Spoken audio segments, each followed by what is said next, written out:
Mga Kagwaps TV, halina kayo, malulupet na kalapati ay silipin ninyo. So hello, what's up mga Kagwaps? Isang maganda at mapagpalang araw para sa ating lahat. So for today's video natin ngayon, pupunta tayo kay Punong Ministro mga Kagwaps upang mapanood ang actual arrival ng mga kalapate na kinondisyon natin para mailaro niya sa norte. So medyo madilim ngayon mga tropang kalapatids, kung makikita nyo yung kalangitan, talagang super hard race ang mangyayaring karera ngayon. So tara, kung gusto nyo mapanood ang mismong pagdating ng mga kalapate ni Punong Ministro, hali kayo, panuurin nyo na to't baka panuurin pa ng iba. Let's get it on!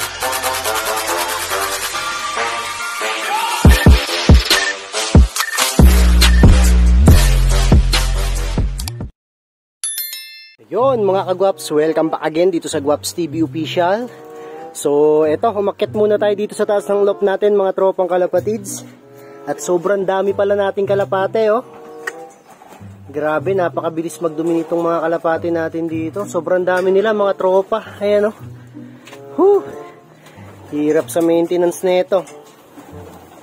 O ayan, sa mga kalapatids natin, nakita nyo po kung gaano kahirap mag-maintenance ng mga kalapate, mga tropa. So imagine niyo ilang kalapate yan. Andun pa sa baba yung iba, mga tropang kalapatids, mga Kagwaps. Kaya talagang digmaan yung lalabanan ng mga kalapate namin na to. So sana walang mag-overplay dito sa mga pang south namin, kasi south and north magkasama na ngayon. So hihiwalay lang namin yung mga pang north namin, and then bira na kami ng mga pang south, mga tropa. Kasi ang mauunang lilipad dito yun pong mga pang norte namin, mga tropang kalapatids. Tapos meron palang umuwi sa atin na kalapate. Ayan yung nasa gitna na yan. Yung white light na yan mga tropa, lahi rin ng mga champion. So alam ko na ipamigay ko to So kontakin natin kung sino yung napagbigyan natin nito, and then ipakuha natin mga tropa. Pero nga pala mga tropang kalapatids, ngayong araw pupunta po tayo doon kay Punong Ministro. Okay na, tara! Atagal naman. Ito mga line ng pakito natin, mga barakurista kitang-kita nyo agad, maamo tong isa na to Ayan, bigyan kaya natin ng pangalan to mga tropa. Iba datingan Pag lapit ko rito, pumupunta pa sa akin, parang gustong mamara ako ng kamay Nagmamayabang mga tropang kalapatids. Mga line ng pakito natin to, diba? Mga Vandenbroek line natin. Kamusta? Bah, sanay na sanay ka sa camera boy Barako ka ba? Diba? Ayan po yung mga pang winter natin. Medyo ready na sila mga tropang kalapatids. Ayan, so mamaya pala pupunta tayo doon kay Punong Ministro. At syempre, tayo yung nakaprogram ngayon sa mga ibon niya, kaya kailangan na bantay sarado tayo ron. Tingnan natin mga tropang kalapatids kung makakauwi ba yung mga ibon ni Punong Ministro gamit yung program natin mga tropa. Malupit ka talaga! Ang ganda mong lalaki! Digma ang tunay talaga mga Kagwaps yung lalabanan nito mga kalapate natin, at mga nakaredy na talaga diba? So ganyan kakikinis yung mga ibon bago natin ilipad ng winter mga Kagwaps. Syempre meron pang kasunod yan, kasi paliliguan ko pa yan, i-cleansing ko pa yan, and then i-deworm pa natin yan. Kaya umasa kayo mga tropang kalapatids na medyo magbabago pa yung itsura nito, at syempre mas lulusog pa to mga tropa. Kaya mag-ready na tayo para nang sa gayon talagang mapalaban na itong mga winter warriors ni Kuya Gwaps TV Official.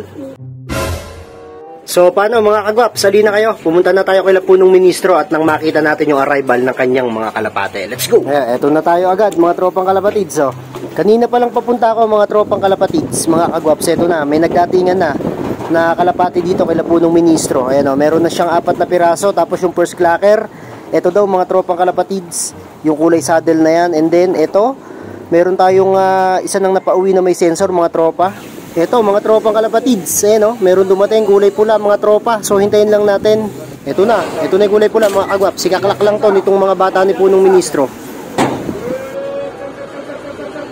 Meron pa yatang isa sa taas, may dumating pa yata, may pinapapasok pa si Punong Ministro.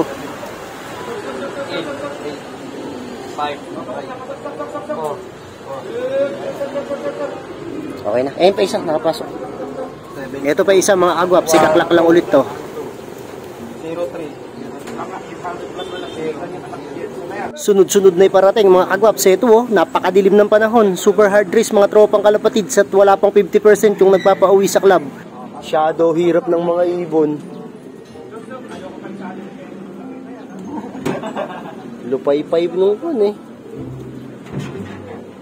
Ayaw makakisali si Pelon. Ikaw pala magkaklap. Tandaan natin mga kagwaps na sa karera, talagang hindi natin alam kung sino at anong ibon yung uuwi, lalo na pagka ganitong pahirapan. Kaya dapat laban lang tayo at entry lang ng entry mga tropa. Naghahabulan. 4-5. 5-1. 1. Sino ko ibon, Gokoy? Pakita mo. Velvet, no? Hindi sa atin. Nandiyan na?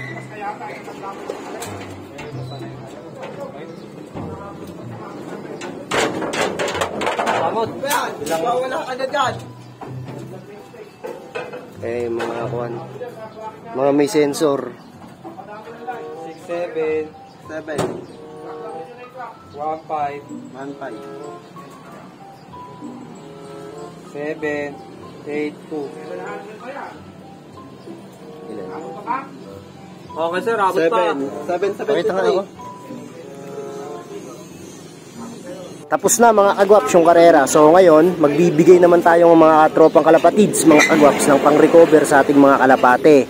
So bali ito, nagpahinga sila mga kagwaps ng 20 minutes and then ngayon pa lang po tayo magbibigay ng pagkain at ngayon pa lang po tayo magbibigay ng patuka.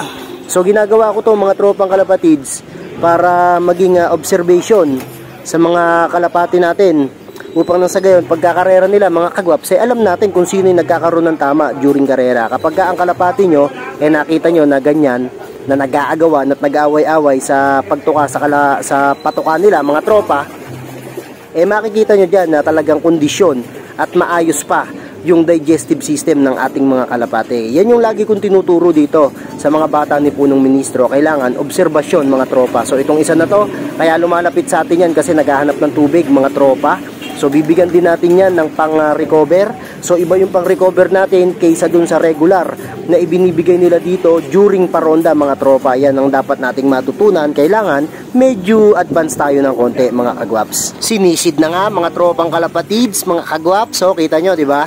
Kapag ka hindi nyo agad sinalubungan ng inumin yung inyong mga kalapate, nagmamadali pa yan na uminom mga tropa. At syempre, ang kagandahan din yan, nakapagpahinga sila. Hindi open yung baga nila o hindi pagod yung baga nila mga tropa. Kaya pag inom yan, pasok na pasok. Pagkatapos nating magbigay ng inumin, ng patuka na pang-recover mga tropang kalapatids, nagbigay na rin tayo ngayon ng mga ipinagbabawal na gamot mga tropa para nang sa gayon, dire-diretso yung pag-recover ng mga kalapate ni Punong Ministro. At syempre yung mga small seeds, inilagay din natin dyan sa baba mga tropa. So kita nyo, mga namamarako na. So isang paraan po yan o isang pangitain po yan na talagang maganda po yung kondisyon ng kalapate at talagang maganda at malakas pa sila kasi nagagawa pa nila ang makipag-away at mamarako mga tropa. So yung mga kalapate na ikinondisyon ko, medyo na late kasi yung iba mga tropang kalapatids ng conditioning dito So ayan kita nyo, nakauwi naman sila mga tropa.